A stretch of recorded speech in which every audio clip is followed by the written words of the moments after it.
नमस्कार, 4 बजे की खबरों में हाजिर हैं। सैफ अली खान पर हमला करने के आरोपी शरीफुल शहजाद को पुलिस हिरासत 5 दिन के लिए उसकी बढ़ा दी गई है। अब वो 29 जनवरी तक पुलिस हिरासत में रहेगा। आज उसे बांद्रा कोर्ट में पेश किया गया। सरकारी वकील ने कहा है कि उसके अनुसार ये पता करना बाकी है कि उसने चाकू कहां से खरीदा था। ये जानना है कि इस साजिश में उसके साथ और भी लोग थे या नहीं। जो जूते उसने पहन रखे थे उसे बरामद किया जाना है। तो हालांकि शरीफुल शहजाद की ओर से पेश वकील ने इसका विरोध किया और कहा कि सीसीटीवी फुटेज में जो शख्स दिख रहा है वो कोई और है। उसका चेहरा उसके मुवक्किल से नहीं मिल रहा है। पुलिस बाकी पूछताछ भी अब कर रही है, इसलिए हिरासत की जरूरत नहीं है।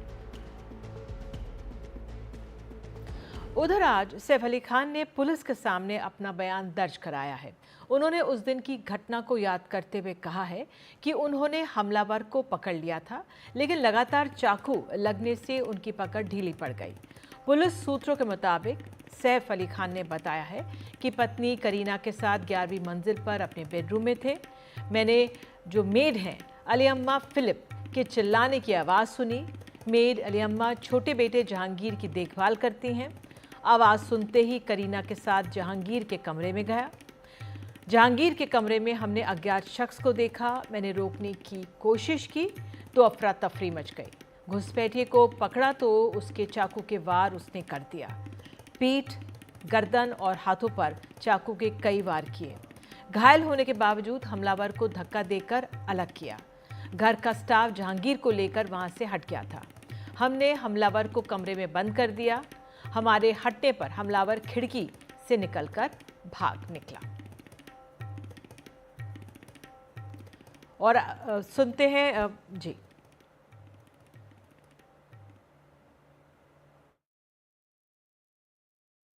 সেই হইতে আমি বিএনপি করি বিধায় আমার উপর এলাকাবাসী অনেক ক্ষুব্ধ এবং আমার ছেলে শরীফুল ইসলাম সাজ্জাদ সেও এই রাজনীতির সাথে জড়িত এবং তিনি দীর্ঘ বহুদিন বাড়িতে ছিল, বাস করত ভালোভাবে এবং জাতীয় নির্বাচন 2024 7ই জানুয়ারির পরে আমরা এই অত্যাচারে এলাকায় থাকতে পারতাম না এবং ওই সময় আমার ছেলে হঠাৎ করে চিন্তা করলো যে আমি তো গ্রামে থাকতে পারতেছি না, কি করব।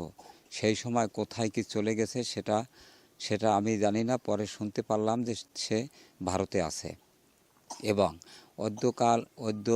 কয়েকদিন আগে যে ঘটনাটার কথা আমরা শুনতেছি, এখন সে ওখানে আদৌ ওর সাথে জড়িত কিনা তা আমরা জানি না এবং যদি কোনো ঘটনা সত্য হয় তাহলে তারা যেন এর বিচার করে আর অহেতুক যেন তারা विदेशी हिसाबे तारा जेनो ये व्यवस्था ना करे।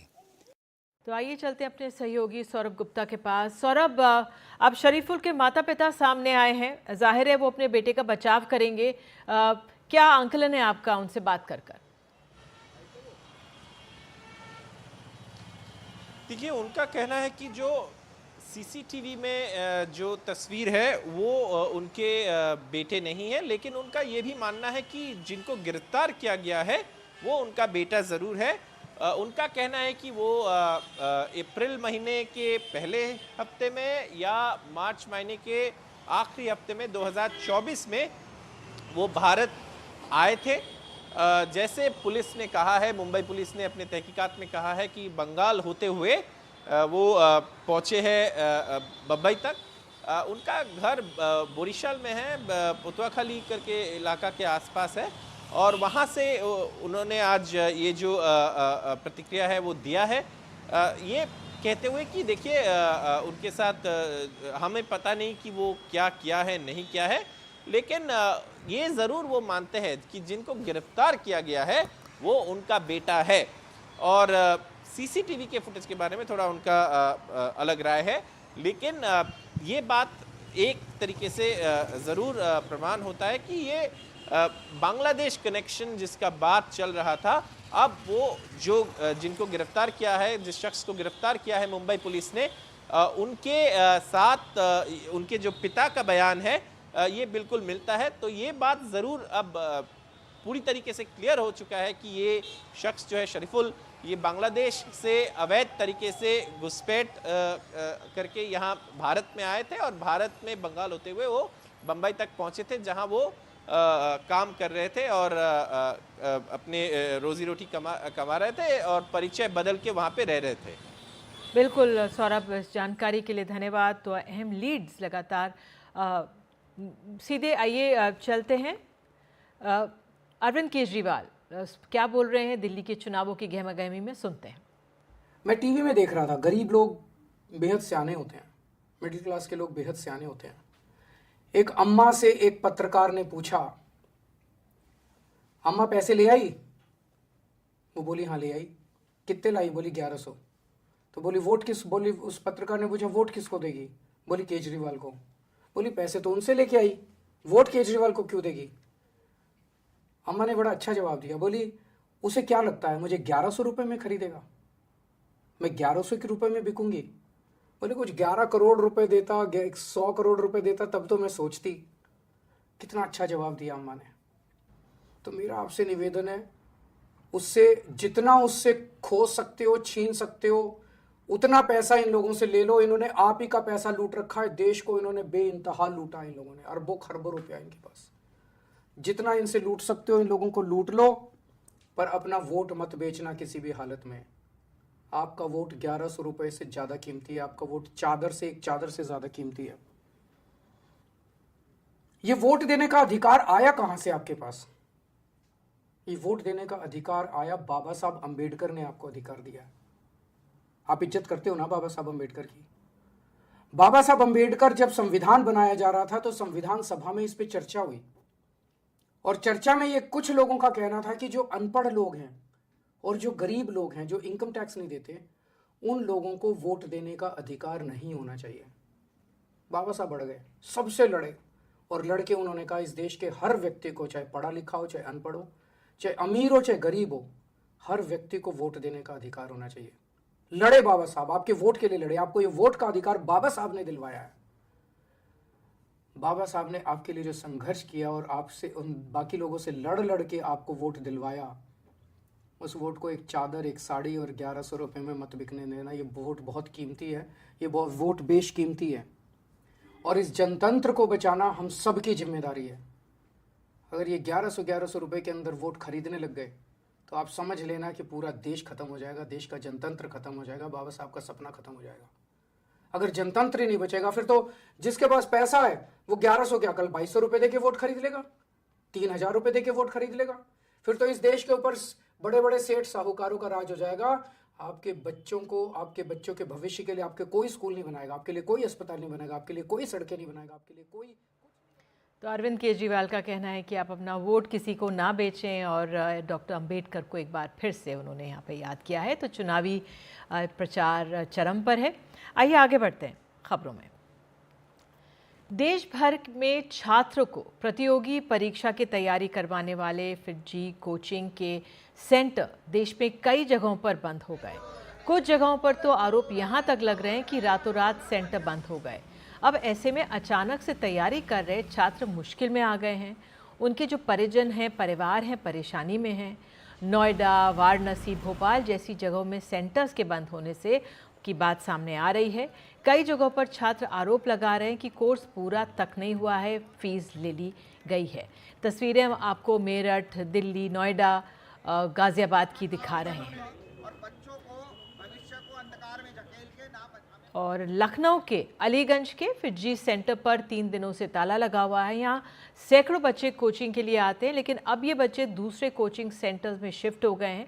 वहाँ से हमारे सहयोगी रणवीर सिंह ने एक ग्राउंड रिपोर्ट भेजी है। देखिए क्या है वहाँ के सेंटर का हाल। मैं इस वक्त लखनऊ के अलीगंज इलाके में हूँ, और अलीगंज में बहुत से कोचिंग्स हैं, और इन कोचिंग सेंटर्स में एक कोचिंग है फिटजी। लेकिन जब हम फिटजी पहुँचे तो क्या स्थिति है आप देखिए। ये अलीगंज ब्रांच है, और अलीगंज सेंटर पे इस वक्त यहाँ पर ताला जड़ा हुआ है। ताला क्यों जड़ा है ये हमने समझने की जब लोगों से कोशिश की तो पता चला कि 3 दिन पहले ये कोचिंग सेंटर बंद हो चुका था। सैकड़ों की संख्या में यहाँ बच्चे आया करते थे, लेकिन फ़िलहाल ये सेंटर बंद है। एक शख्स मुझे खड़े दिखाई दे रहे हैं, इनसे भी समझने की कोशिश करेंगे। और जब हमने कुछ कोचिंग सेंटर से जुड़े लोगों से बात की और समझने की कोशिश की कि आखिर फिडजी के बच्चे कहाँ जा रहे हैं, तो बताया गया कि कुछ बच्चे आकाश इंस्टीट्यूट में और कुछ एलन इंस्टीट्यूट में ट्रांसफ़र कर दिए गए हैं। भाई साहब, आप यहीं रहते हैं क्या? हाँ सर, यही रहते हैं आप गार्ड हैं जी। ये बताइए, आपके बगल में ये फिडजी कोचिंग है, ये कब से बंद पड़ी है? ये 3 दिन से बंद है। 3 दिन से। बच्चे आते थे पहले? हाँ पहले नहीं, बच्चे तो इधर बीच में आना बंद हो गया एकदम। कल किताब वगैरह बटी है। अच्छा, कल? हाँ, कल वो बांट दिए हैं। तो परमानेंट बंद हो गया क्या ये? अभी परमानेंट बंद है सर। अब कोई आ ही नहीं रहा तो बंद ही है सर। नहीं, आप कह रहे हैं कल तो खुला था। हाँ, कल वो आए थे तो मटेरियल होता है ना बच्चों का, तो बच्चों को मैसेज दिए थे तो वो अपना बांट दिए थे। अच्छा, उसके पहले बंद चल रहा है। हाँ जी। टीचर विचर आते रहते थे? नहीं, टीचर 1-2 टीचर आते थे, चले जाते थे। अच्छा, तो कुछ जानकारी है कि काहे बंद हुआ? बस जानकारी यही है कि उस टीचर लोग बताते हैं कि पैसा सैलरी फंसी है 4 महीने की, अभी मिली नहीं है, इसलिए छोड़ के चले गए। टीचर लोग बताते हैं। हाँ? और बच्चे भी क्या कुछ बता रहे थे क्या कि पढ़ाई कैसी होती है, अच्छी होती है? नहीं। तो ये प्रकाश नाथ जी हैं, बगल के घर में गार्ड हैं। ये बता रहे हैं कि 1 हफ्ते पहले से इस फिडजी सेंटर में क्लासेस बंद हो चुकी हैं। टीचर्स जो आपस में बातचीत करते हैं उस आधार पे ये बता रहे हैं कि 4-5 महीने से सैलरी नहीं मिली है। बच्चों को कल बुलाया गया था कुछ उनको जो किताबें होती हैं वो बांटने के लिए, लेकिन फ़िलहाल ये जो सेंटर है इस सेंटर पर ताला लग चुका है। और लखनऊ में जो जानकारी हुई है कि कुल 3 सेंटर्स हैं और लगभग सभी सेंटर्स की यही स्थिति है। लखनऊ से कैमरा पर्सन वीरेंद्र सैनी के साथ रणवीर, NDTV इंडिया।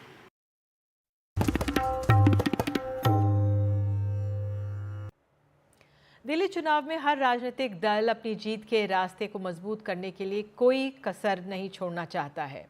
इसके लिए खूब घोषणाएं भी हो रही हैं। चुनाव में पहली चर्चा मुफ्त की स्कीमों की हो रही है।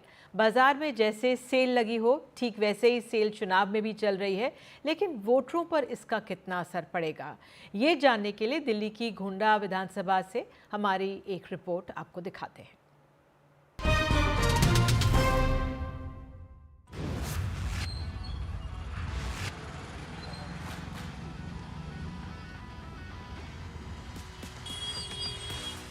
दिल्ली की 70 विधानसभा सीटों पर चुनावी बिगुल बज चुका है और चुनावी मैदान में सियासी योद्धा राजनीतिक दलों के मैदान में उतर चुके हैं। मुकाबला बड़ा दिलचस्प होने जा रहा है, लेकिन इसको समझने के लिए दिल्ली की सभी सीटों पर NDTV के रिपोर्टर्स अलग अलग जगहों पर विधानसभाओं का हाल आप तक पहुंचा रहे हैं। और इसी कड़ी में हम आपको दिखाने जा रहे हैं दिल्ली के यमुना पार की वो विधानसभा जो यमुना से लगता हुआ इलाका है, दिल्ली दंगों से प्रभावित वो इलाका, वो विधानसभा जिसमें आज तक विकास को लेकर के बड़े सवाल उठते रहे हैं। नेता अपने भाषणों के अंदर दावे बड़े करते रहे हैं, लेकिन कितना काम हुआ है, कितना होना बाकी है और जनता की बात क्या है, बड़े मुद्दे क्या हैं, आज हम वही जानेंगे। तो चलिए चलते हैं, आपको दिखाते हैं घोंडा विधानसभा की असल तस्वीर।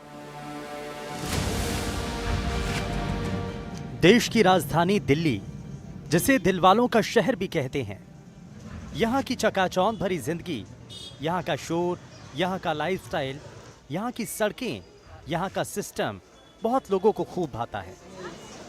कहने को तो नेता इसे वर्ल्ड क्लास सिटी बनाने का दावा भी करते हैं, लेकिन वर्ल्ड क्लास सिटी की हकीकत क्या है, ये जानने के लिए हम आ पहुंचे हैं दिल्ली की घोंडा विधानसभा में, जहां हम जानेंगे इस चुनाव में किस पार्टी का कितना है दम। नेताओं के दावे और जनता की बात जानेंगे, लेकिन उससे पहले आपको दिखाते हैं घोंडा विधानसभा का इतिहास। घोंडा विधानसभा सीट पर 4 बार बीजेपी का कब्जा रहा है। आपने बीजेपी के जीत के सिलसिले को तोड़ा। 2015 में आम आदमी पार्टी के प्रत्याशी की इस सीट पर जीत हुई। 2020 में बीजेपी ने फिर से सीट पर कब्जा जमाया। सीट पर 10% मुस्लिम और 15% के करीब SC वोटर हैं। जीत और हार में वैश्य, ब्राह्मण और पाल वोटर्स की भूमिका है। इन वोटरों की संख्या लगभग 1.25 लाख है। घोंडा विधानसभा में भजनपुरा, गामनी एक्सटेंशन, यमुना विहार, करतार नगर, सुदामापुरी एक्सटेंशन, नॉर्थ घोंडा, सुभाष विहार, ब्रह्मपुरी, न्यू उस्मानपुर, गौतम विहार, जगजीत नगर और अरविंद नगर इलाका आता है। कुल मतदाताओं की संख्या 2,23,761 है, जबकि इसमें पुरुष मतदाता 1,20,819 हैं वहीं महिला मतदाताओं की संख्या 1,02,941 है। गोंडा विधानसभा में इस बार मुख्य तौर पर मुकाबला बीजेपी के मौजूदा विधायक अजय महावर और आम आदमी पार्टी के गौरव शर्मा के बीच है। अजय महावर बीजेपी से प्रत्याशी, गौरव शर्मा आम आदमी पार्टी से प्रत्याशी। दिल्ली में विधानसभा चुनाव प्रचार अब धीरे धीरे जोर पकड़ रहा है। 15 साल तक सत्ता में रहने वाली कांग्रेस इस बार इस कोशिश में है कि 2025 में कम से कम उसका खाता खुल जाए। गोंडा विधानसभा सीट पर फिलहाल बीजेपी का ही दबदबा है। दिल्ली की ये एक जनरल कैटेगरी की विधानसभा सीट है और नॉर्थ ईस्ट दिल्ली जिले में आती है। गोंडा सीट भी उन 8 सीटों में से एक है जहां पर बीजेपी को 2020 के चुनाव में शानदार जीत मिली थी। मुख्य मुकाबला बीजेपी और आम आदमी पार्टी के बीच रहा। बीजेपी के अजय महावर ने आम आदमी पार्टी के प्रत्याशी को करारी शिकस्त दी।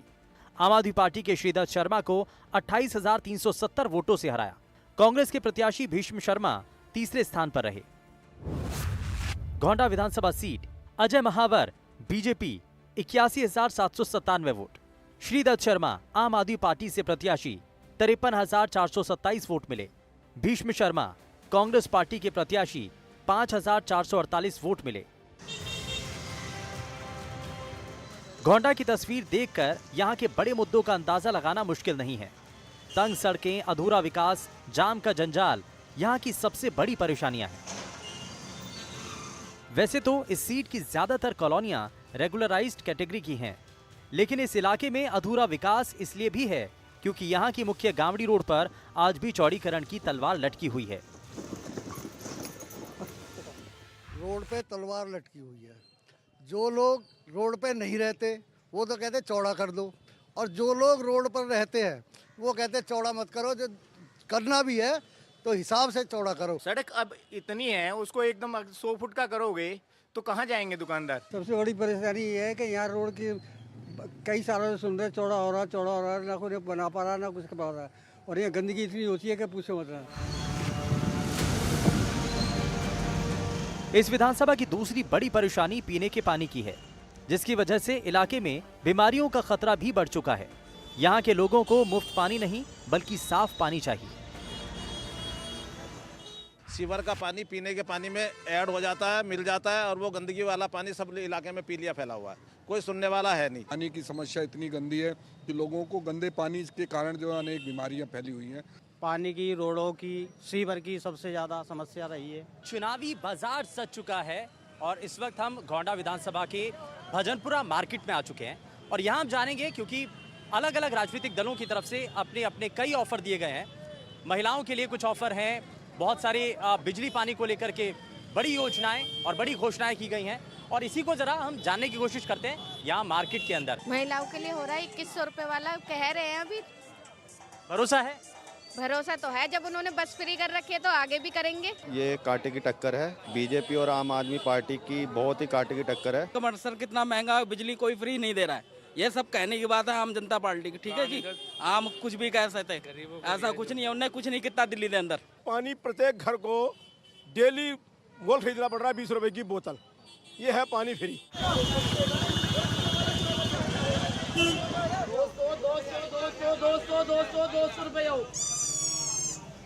कुछ यही इन दिनों दिल्ली की चुनावी फिजा भी हो चुकी है। 200 वाला 100 कर दिया। हर पार्टी के पास जनता के लिए कई ऑफर हैं। कोई बिजली पानी मुफ्त की बात कर रहा है तो कोई महिलाओं के सम्मान के लिए 2100 रुपए देने की बात कर रहा है। किसी के पास वर्ल्ड क्लास सिटी बनाने का रोड मैप है तो कोई 25 लाख का हेल्थ कवर देने को तैयार है। लेकिन इस सब में सबसे खास ऑफर पुजारियों और ग्रंथियों के लिए आया है। ना 2100 रुपए फ्री, जो 2100 रुपए मिलने के चल रहे हैं ना वो फ्री मिलना चाहिए, सिर्फ इलाज और शिक्षा ये फ्री। कुछ नहीं मुफ्त मिलता, कौन कहता है मुफ्त मिलता है। व्यापारी से 4 गुना बिजली का वसूल कर लिया, इस्लाम एरिया को फ्री में दे दिया, हो गया, फिर वैसे फ्री होता है। कोई पीने लायक पानी नहीं है। पहले कम से कम पानी कांग्रेस के टाइम में चलो जैसा भी था पानी तो पी सकते थे टंकी से, आजकल तो टंकी से पानी नहीं पी सकते, इतनी बदबू आती है, नहाने लायक नहीं है, पीने लायक क्या होगा। वादे तो खूब हो गए, लेकिन सुनिए नेताजी क्या कहते हैं। अरविंद केजरीवाल ने गंदा पानी पिलाकर लीवर और किडनी की बीमारी फ्री में दी दिल्ली को। प्रदूषित हवा देकर लंग्स की, कैंसर की और अस्थमा की बीमारी दिल्ली को दी फ्री में, तो उसने जो फ्री में दिया उससे कई गुना ज़्यादा बीमारियां दे दी फ्री में। माँ यमुना को प्रदूषित करके आस्था को चोट पहुंचाई है। और इस अरविंद केजरीवाल ने डंके की चोट पे कहा था 2020 में कि 25 में मैं वोट मत देना मुझे यदि यमुना माँ को साफ ना करूं। यमुना माँ साफ नहीं हुई है, कुपित है। अरविंद केजरीवाल को यमुना मैया ने श्राप दे दिया है, वो अब दोबारा जिंदगी में कभी सत्ता में नहीं आएगा। हर समय अपनी जिम्मेदारी के लिए आप जो है बहाना नहीं लगा सकते। हर आदमी की जो है इस सिस्टम में एक जिम्मेदारी फिक्स है। काउंसलर की अपनी जिम्मेदारी है, विधायक की अपनी जिम्मेदारी है, सांसद की अपनी जिम्मेदारी है। आज पूरी विधानसभा में किसी से भी जाकर, किसी भी गली में जाकर आप मेरे साथ चलो, दौरा कर लो, सबसे ज़्यादा जो है सीवरों का बुरा हाल है।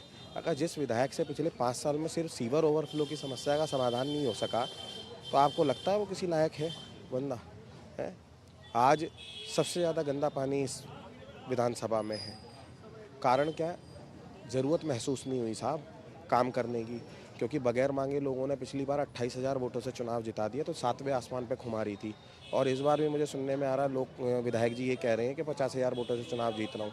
इस बार अभी समय बता देगा और पब्लिक बिल्कुल मन में बनाए बैठी है कि वोटिंग वाला दिन आ जान दो। दिल्ली विधानसभा की घोंडा सीट की हमने आपको असल सच्चाई दिखाई है। ये वो असल सच्चाई है जो कि नेताओं की घोषणाओं से इतर सच्चाई बयां करती है, जो बताती है कि इस विधानसभा के अंदर अभी बहुत कुछ होना बाकी है। यहां गावड़ी रोड के चौड़ीकरण से लेकर के बिजली पानी के बड़े मुद्दे तक, सड़क की टूटने से लेकर के सड़क बनाने तक, क्या वो परेशानियां हैं जो लोगों के सामने इस वक्त हैं।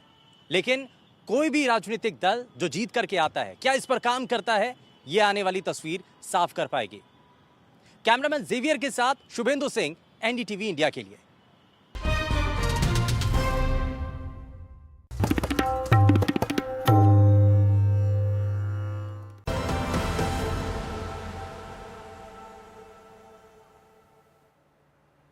एक फरवरी को वित्त मंत्री निर्मला सीतारमण बजट पेश करने वाली हैं। उससे पहले हम अलग अलग क्षेत्रों से लोगों की प्रतिक्रिया जानने की कोशिश कर रहे हैं कि इस बजट में उन्हें क्या अपेक्षाएं हैं, वो अपनी वित्त मंत्री से क्या चाहते हैं। आज आपको दिखा रहे हैं बजट पर जबलपुर के लोगों की राय। ये चौपाल हमारे सहयोगी संजीव चौधरी ने लगाई। एक बार फिर निर्मला सीतारमण अपना बजट का लाल बस्ता लेकर आने वाली हैं। लोग इंतजार कर रहे हैं कि आखिर इस बजट में अब क्या होने वाला है। किसी का कहना है कि इनकम टैक्स का स्लैब नया आएगा, कोई कह रहा है कि वृद्धों को कुछ छूट मिलेंगी, कुछ युवाओं को और महिलाएं ये चाह रही हैं कि महिलाओं को कुछ छूट मिले। हमारे साथ जबलपुर के वो लोग हैं जो लगभग सभी इनकम टैक्स पे कर रहे हैं, और ना सिर्फ इनकम टैक्स पे कर रहे हैं, बड़ी मात्रा में इनकम टैक्स पे कर रहे हैं। हम इन्हीं से जानना चाहते हैं कि आखिर ये क्या चाहते हैं हमारी वित्त मंत्री निर्मला सीतारमण से। बताइए, आप ट्रेडर हैं, क्या चाहते हैं? आज जो व्यवसाय लोग कर रहे हैं, व्यापारिक परेशानियां लोगों को हो रही है, निश्चित हर व्यापारी ये चाहता है कि इनकम टैक्स का स्लैब बढ़े और जितने टैक्सेशन की जितनी व्यवस्थाएं हैं उसको 1 पॉइंट पर कर दिया जाए, जिससे व्यापारी सहजता और सुलभता से अपने कार्य कर सकें। बताइए, आप क्या चाहते हैं वित्त मंत्री से? मैं चाहता हूं कि सबसे पहले तो महंगाई दर घटना चाहिए, सबसे मुख्य रूप में। जिस हिसाब से बेरोजगारी बढ़ रही है अपने देश में, उस चीज़ को देखते हुए महंगाई दर घटना चाहिए, सबसे मुख्य चीज़ है। क्या चाहते हैं? जीएसटी कम हो, ज़्यादा हो? जीएसटी को कम करना चाहिए, और जीएसटी का स्लैब जिस हिसाब से बढ़ाया जा रहा है उसको फिर से पुनः विचार करना चाहिए कि उससे व्यापारियों को बहुत ज़्यादा नुकसान हो रहा है, जिसके कारण व्यापार की स्थिति बहुत गंभीर होती जा रही है। डॉक्टर साहब, आप क्या चाहते हैं? मैं as a doctor Mayur Jain, professionally मैं डॉक्टर हूँ और साथ में हमारा मेडिसिन का भी व्यवसाय है। मैं चाहता हूँ कि जो दवाइयों में जितना कर लगाया जाता है उन सब में जो है कमी लाई जाए। कहा जाता है कि ट्रीटमेंट महंगा है, डॉक्टर महंगा है, हकीकत यह है कि टैक्स महंगा है। अगर आप टैक्स कम करेंगे तो दवाइयाँ सस्ती होंगी और सभी लोगों तक ईजिली पहुँच पाएंगी। आप एक महिला हैं, क्या चाहती हैं अपनी मित्र महिला वित्त मंत्री से?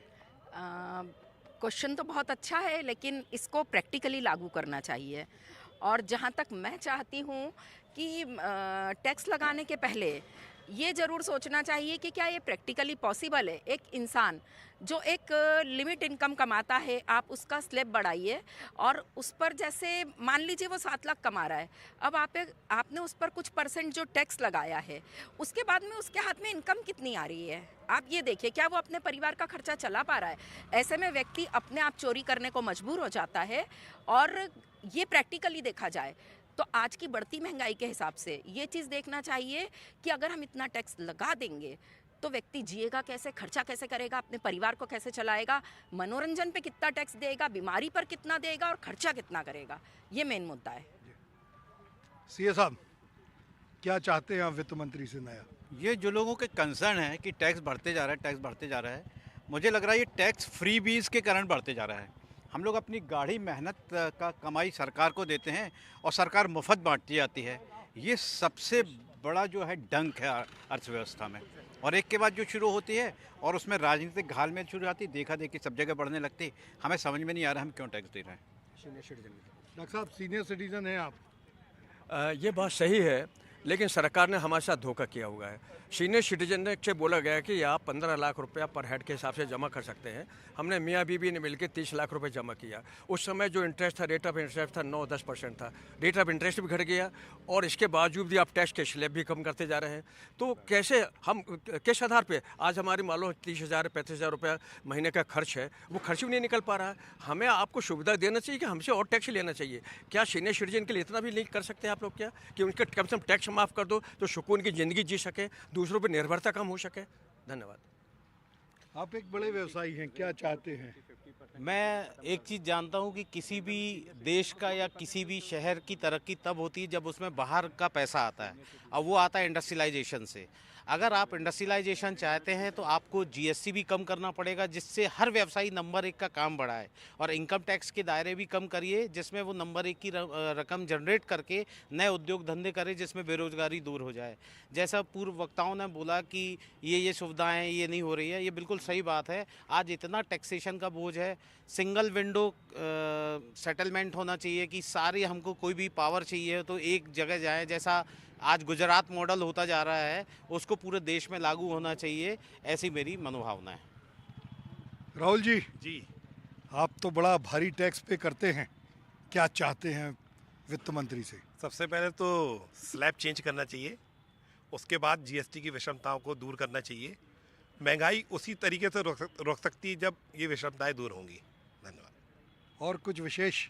चिकित्सा फ्री करना चाहिए। फ्री चिकित्सा करनी चाहिए। सीए साहब जी, एक नए टैक्स की बात चल रही है स्लैब की कि 25% का कोई स्लैब आने वाला है, क्या सोचते हैं आप? 25% का तो स्लैब के बारे में अभी जानकारी नहीं है, बट आई वांट कि जो इंडिया में टैक्स सिस्टम जो इतना कॉम्प्लेक्स है वो थोड़ा सा स्मूथ होना चाहिए। कॉम्प्लेक्सिटी मतलब जो छोटा टैक्स पेयर है वो टैक्सेशन को लेके अवेयर नहीं है। छोटा बिजनेसमैन हो या छोटा टैक्स पेयर हो, उसको टैक्सेशन के बारे में इतना पता नहीं है। तो बस डायरेक्ट इनडायरेक्ट टैक्सेशन में थोड़ी सी स्मूथनेस लानी चाहिए।